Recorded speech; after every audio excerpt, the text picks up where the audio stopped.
Now I'm going to show you the ingredients you'll need to make our updated tuna noodle casserole. We're going to need some butter for the roux, some flour and milk, that's 2% milk, also for the roux that we're going to make, which is the basis for our sauce, garlic, shallots or onions. Shallots are a little more delicate, some aged cheddar cheese, some cherry tomatoes, tuna this is chunk white meat tuna in olive oil. That has more flavor than tuna in water. And this really nice lemon pepper pasta.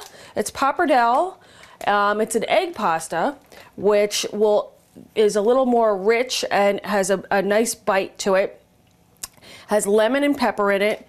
And it's nice and light and a kind of an updated fresh taste as opposed to a traditional Dutch egg noodle. So that's very exciting to me.